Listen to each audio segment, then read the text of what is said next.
What is the ideal way to build a portfolio in the Pakistan stock market for long term growth, जहाँ पे आपका गोल अपना पैसा compound करना है? फॉर कॉन्टेक्स्ट, मेरे दादा जान ने अपना पहला स्टॉक 1967 में खरीदा था और सालों की इन्वेस्टमेंट्स और कंपाउंडिंग ने मेरे फादर को अलाउ किया कि वो अपने मिड 30s में ही रिटायर हो जाए। It's a long story.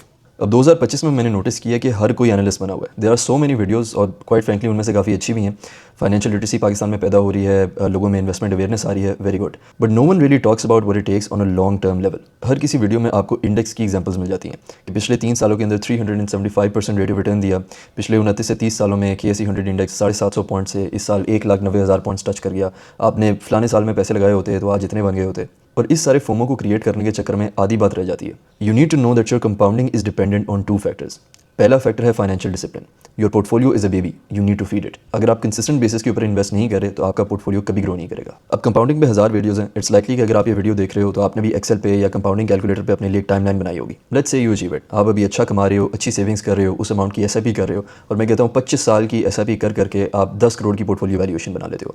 And now you choose to retire and live a life of peace. तब भी अगर लेट्स से आप इंडेक्स की एवरेज के हिसाब से 20 से 22% साल का बना रहे हो और जितना बना रहे हो उतना ही निकाल रहे हो, तो पोस्ट रिटायरमेंट आपकी ग्रोथ 0% होगी। और 0% का मतलब ये है कि you are fighting inflation again. तो इवन पोस्ट रिटायरमेंट जो आपका पोर्टफोलियो आपको बनाकर दे रहा है, उसमें से एक हिस्सा अगर आपने री इन्वेस्ट ना किया तो इन्फ्लेशन के जरिए आपकी बाइंग पावर कम हो जाएगी। मैं डिसाइड करने की कोशिश नहीं कर रहा, I am just stating facts. और आप लॉन्ग टर्म बेसिस में बिल्कुल एक्टिव से पैसिव इनकम पे शिफ्ट हो सकते हो if you do it the right way. अब एक और गलती जो लोग करते हैं वो लंप सम इन्वेस्टमेंट। एक ही बार पूरे साल की सेविंग्स पकड़ी या एट टाइम्स पूरी लाइफ की सेविंग्स ली और इन्वेस्ट कर दी। This will get you stuck in the market, even worse if you make a bad investment. क्योंकि आपके जो 2 वेरिएबल्स हैं, टाइम एंड मनी, दोनों ही आप फंसा बैठे हो। अब मार्केट में कोई भी अपॉर्चुनिटी ओपन होती है, कौड़ियों के दाम आपको एक अच्छा स्टॉक मिलता है, आप उसको खरीद ही नहीं सकते बिकॉज आपके पास पैसे खत्म हो गए। SIP is the only way. मेरे SIP क्लाइंट्स की एवरेज एज 35 to 36 है। मैं फाइनली इंस्टाग्राम पे वीडियोस अपलोड करने लगा हूं, तो आई नो अगर आप ये देख रहे हो तो you're probably in your 20s and that is your biggest advantage. You have the luxury of time, but the luxury of time is meaningless without the second factor. दूसरा फैक्टर है आपका एक्शन प्लान। पैसे तो आप लगा रहे हो, कहाँ लगा रहे हो इज द मेन पॉइंट। कहीं आप घाटे के सौदे तो नहीं कर रहे उन कंपनीज में जो ओवरऑल एज बिजनेसेस लॉस में है, जिनकी EPS नेगेटिव है, पैट डिक्रीजिंग है।